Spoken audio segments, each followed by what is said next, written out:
Hello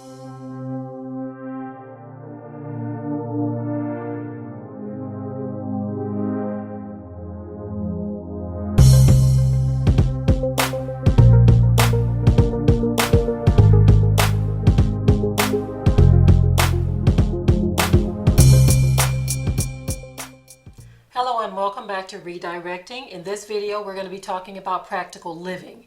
The economy has taken a turn for the worst, and even though number 45 is telling us that it's better than it's ever been, that it's really thriving right now, with all the sanctions, we know that's not true because many companies here in the U.S. are either going overseas or shutting down altogether, or either downsizing.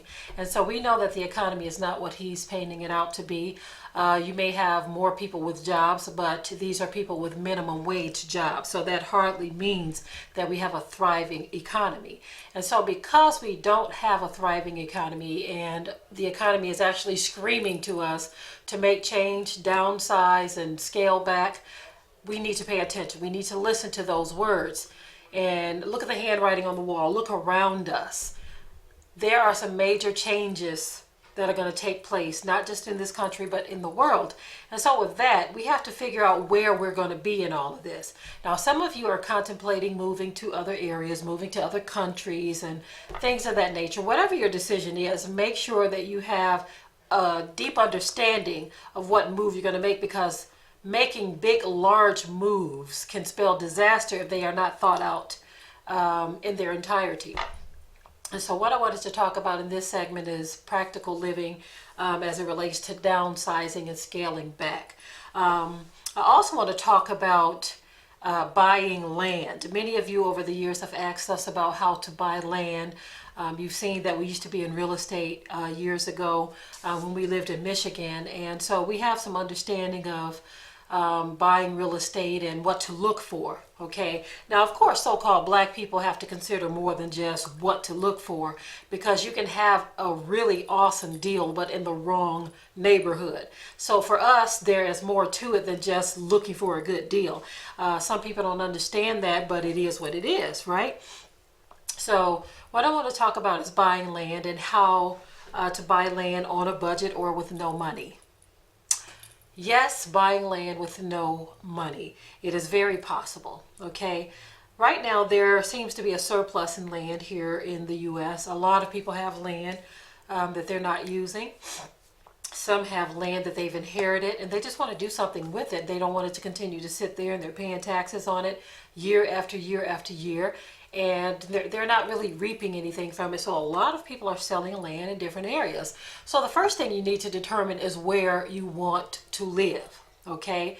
And being a so-called black person, we have to consider everything. There's a website that I want to refer you to for those of you looking at land and you want to be sure about the area you're moving to. There's a website called citydata.com. And in citydata.com, you can look up the demographics of racial breakdowns in a particular city, in a county, okay? And you know what ratio you're looking for, so I can't tell you what that is, but for everyone, it's different. I've actually seen counties where it's only like a 1% black population. So that 1% black population who lives there is obviously okay with that.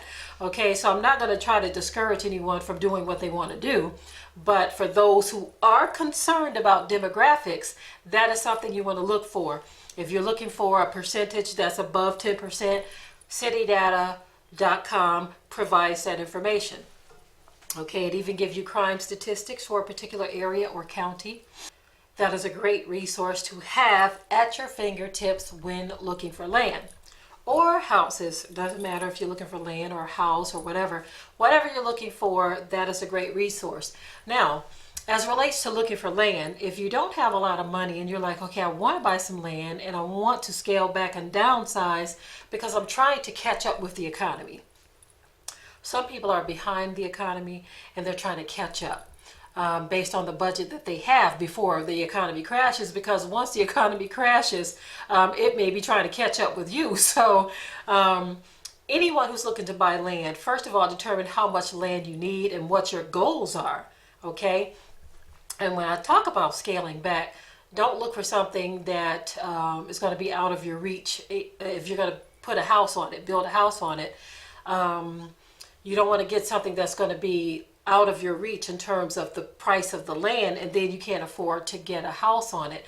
Also, you want to determine, do you want to be debt free? Okay, we did a video before where we were talking about what a mortgage really is. Now, I'm not saying it's a sin to get a mortgage. Obviously, a lot of people have them. I'm not saying it's a sin to have them.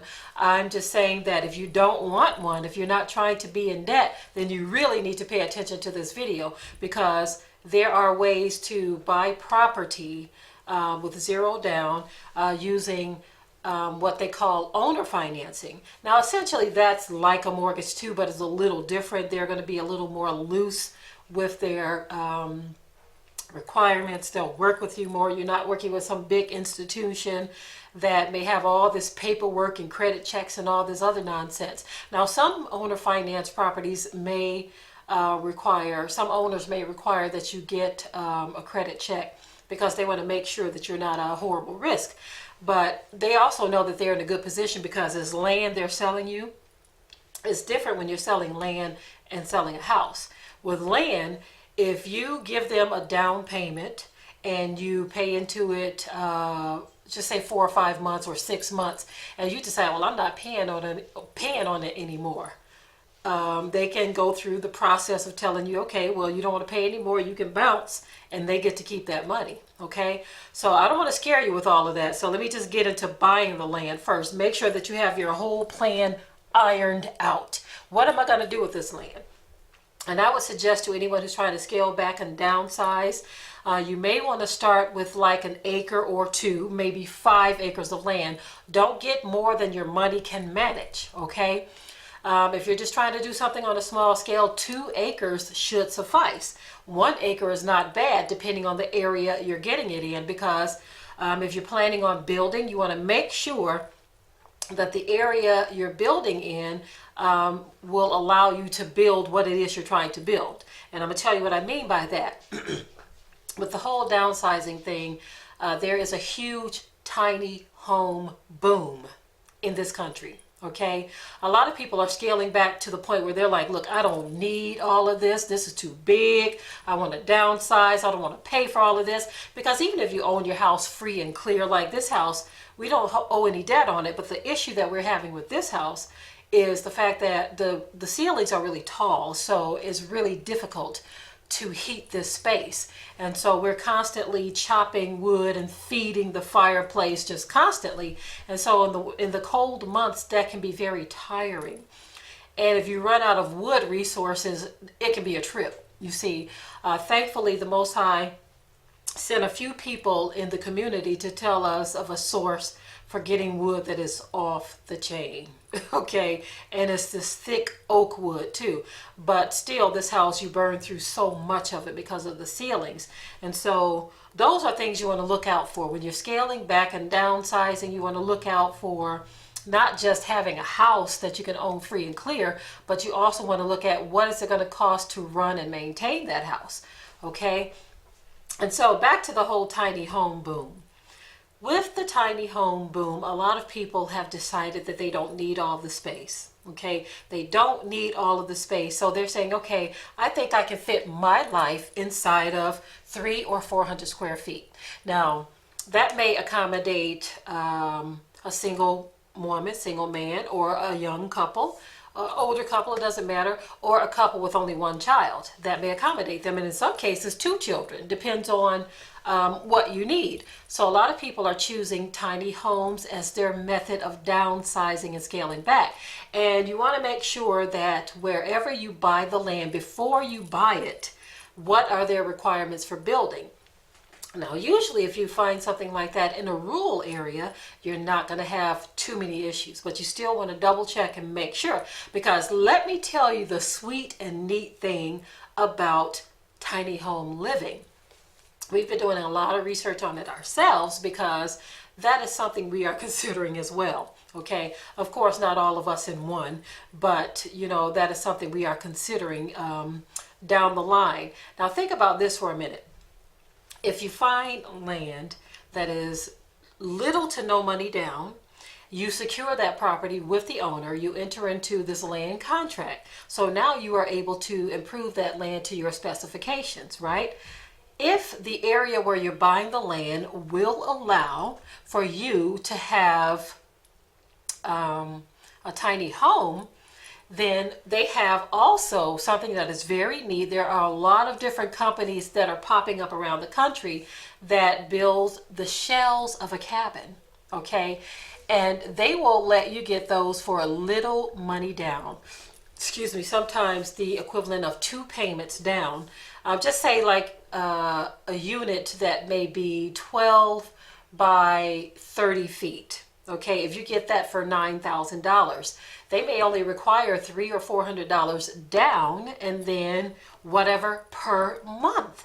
Okay, so if you get the land, right, with little to no money down, you get the cabin with little money down. As long as it's in an area where they will permit this, then you can start improving the cabin, because they only give you the shell. You're going to need your flooring, your electrical, your plumbing, and if you know someone who knows how to do this, or in our case, Watchman knows how to do all of that, the plumbing, the electrical, the drywall, all of that, the insulation. Once you get that shell to the point where it is now insulated, it now has power, it now has plumbing, there are other things you can do too. You can do a little at a time. You get your drywall in.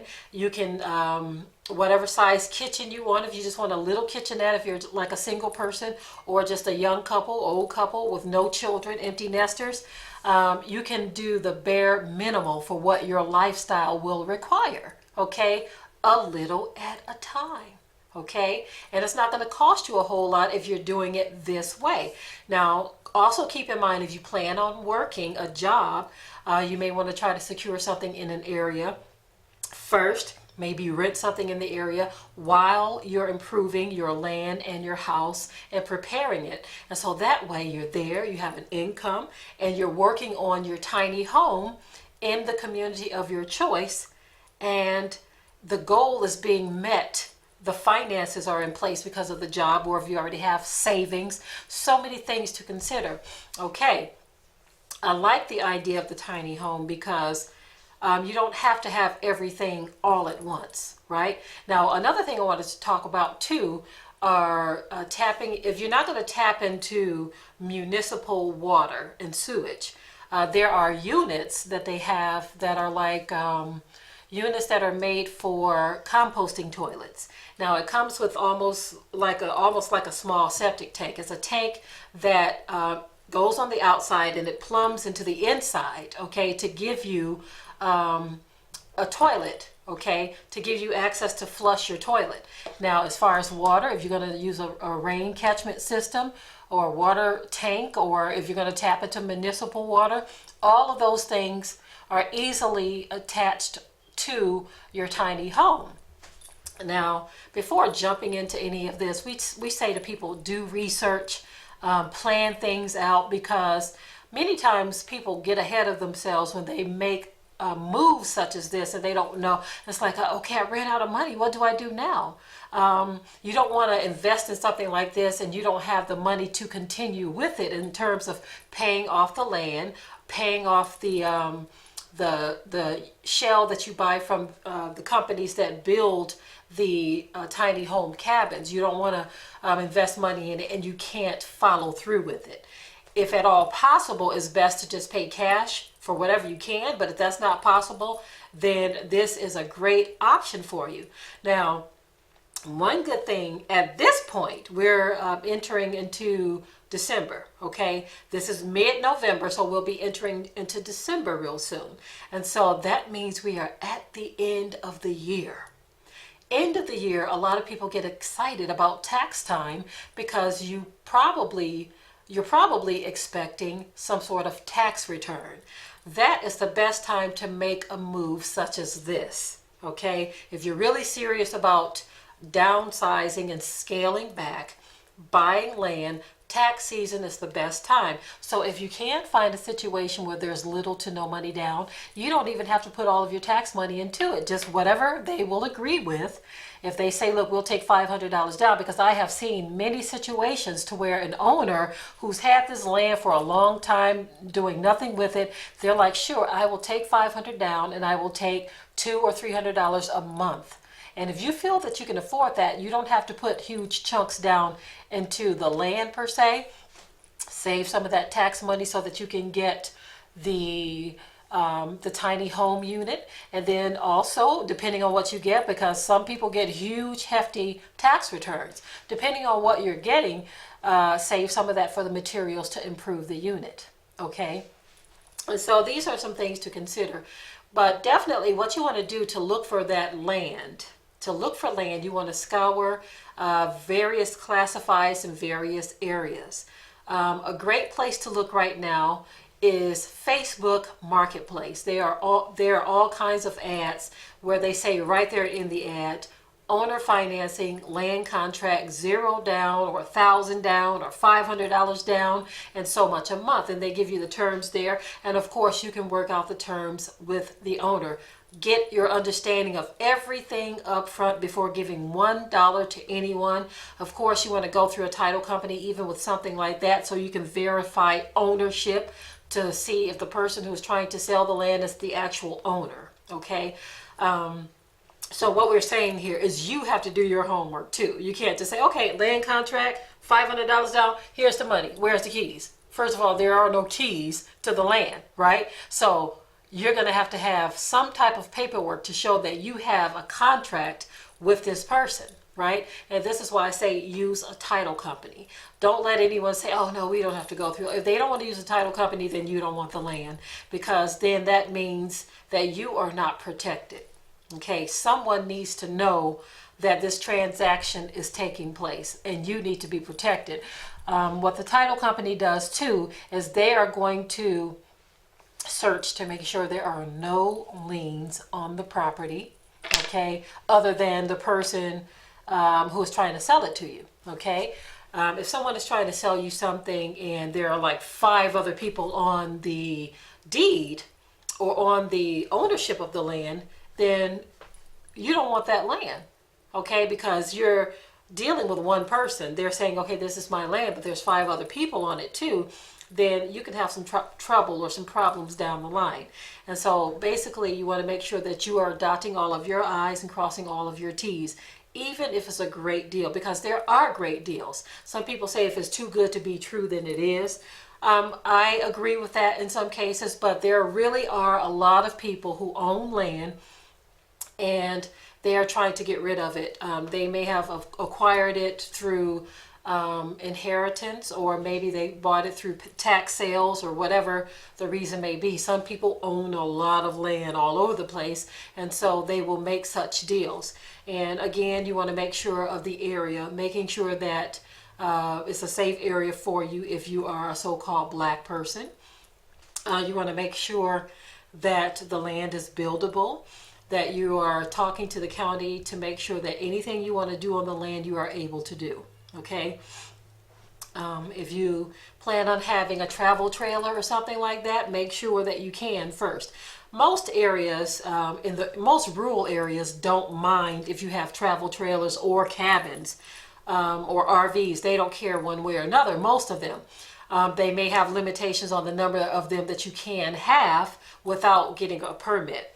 As in the case with our land, you can have as many as you want, but if you have over a certain number of RVs or travel trailers, then they require that you get a permit, because they consider it an RV park at that point. Now, that's not every area, because I've seen some areas, there are some areas we looked at where they say there were already 5 RV hookups already into the land. People live on it, and you don't necessarily have to have a permit if it's going to be a family living there, but every county is different, right? Every county is different, so you want to find out what the county requires, okay? It's just so much to buying land that you definitely want to do your homework. You definitely want to make sure that it's going to cover the needs that you have. If you're looking to get more land, you're not necessarily trying to scale back on land and you want more land. One thing that I would definitely say you want to consider is, what do you want to do with that land? Are you going to farm the land? Is it the type of land that animals can graze on? Because some people have a lot of land, but it's unusable land. I've seen some supposedly really good deals on land, right? And let me give you an idea of what I'm talking about. There was an instance where someone had like 100 acres of land for sale. And so when you look at the land, it's only like maybe 6 usable acres. The reason being is going down into hills and valleys, is wooded, and the valley areas are wooded too, streams and ditches all around, and there's only just a little bit of clearing with paths through the trees. And so you may only have 2 or 3 buildable spots and usable land, with the rest of it being just raw, unusable land. In some cases, swamp land as well. So just because 100 acres is for sale doesn't mean that's a good deal. So you definitely want to look at land to see what they are offering, can you use the land for, and is it buildable? And what are the requirements for doing what it is you're trying to do? But the no money down thing, another source you can look for is Craigslist. And of course, local classifieds as well. But a lot of people are selling land contract, owner financing. Those are the terms that you want to search. There are other websites such as landandfarm.com. Landsearch.com, just so many different, just you can even Google websites selling land or for sale by owner. You can look at a number of different resources to determine where you can buy land and search for that deal that you're looking for. There's even government land. Sometimes you can go to your local county to see if there's anything in their listings, or your state. You can look on your state website to see if they have any government auctions that are going to be taking place, any land that the government owns that they're going to be selling. I remember when we lived in Michigan, we would do that. We would see if the city or the state government had any type of property that they were selling as well. Okay. So I hope I've said enough to at least get the ball rolling for you. Of course, a lot of information is Googleable, where you can go to Google and you can search for a number of different things. When trying to do a tiny home, I would like to say this, that you want to try to use as many recycled materials as possible. Okay, there are places that give you either a really good discount on pallets, or you can get them free in some cases. And pallet wood is great for recycling and using for a number of different projects inside of your tiny home. Okay, I'm thinking that this is the way to go for a lot of people, especially if you're single, because the economy right now is, in my opinion, is just pretty wacky. Okay, pretty tacky, pretty unstable. And instead of being homeless, at least try to find an acre or 2 or 5, whatever you can afford, and consider doing the tiny home hookup, because things are getting rough, and the last thing you want to do is find yourself without a place to lay your head. Okay, especially when there are things that you can do in preparation right now, because the economy hasn't completely flopped yet. So this is the time to move and make actions and do things. And if you have someone that you trust, if you all can trust each other and you want to pool resources, I say go for the gusto. Okay, it's definitely hard to find people to trust. We all know that. It's hard to find people who are willing to really put their money and their effort in too, because sometimes putting your money in is not enough. Without the right effort and everyone pulling their own weight and doing what they have to do too, you definitely don't want to bring along any dead weight, someone who's expecting you to do it all, someone who doesn't want to lift a finger to help you with anything. They just want to lay back and congratulate you on the work that you're doing, while they just sit back and say, oh, look at this, oh, you're doing a wonderful job. No, if you can't find someone who is actually going to be there with the financial end of things and the the labor end of things, you definitely don't want to bring them along, because when times get rough, dead weight is the last thing that you want. And if you consider yourself to be dead weight, liven up, pick up the pace, hold your own, stand on your own 2 feet, do whatever it is you have to do to prove yourself worthy to tag along with somebody else, because times are getting rough, family. They are definitely getting rough, and there's so much to consider. This is just a buying aspect of things, but it's a whole other conversation when you're talking about dealing and working with other people, okay? I definitely see the benefit in that, but it's not always as easy as just doing it. It's not that simple, okay? In the days and years and months ahead, we definitely have some soul searching to do, some planning to do, some decisions to make, whether you're going to stay here in the U.S. or you're going to go to Africa. Wherever you go, you're going to need resources. You're going to need to be able to financially support yourself and the lifestyle that you are seeking after. You're going to need that wherever you go. And so I definitely say that we need to enter into a mode of prayer for direction, because, not trying to scare anyone, but you don't want to be one of those that say, oh, you're just fear mongering, and then hard times get up on you and you did no type of preparation, and so you're sitting there wondering how you're going to make it. Don't find yourself in that situation, okay? If you have to pray for someone to join with, or a few people to join with, do that. And say, Abiyah, give us direction. Give us direction, because we definitely would like to work with others, but we need your direction so that we don't make huge mistakes, so that we're not spinning our wheels and wasting our time. But keep in mind, family, keep in mind, when buying property of any kind, do your due diligence, do your research, because it will pay off in the end. And with that, I will say shalom.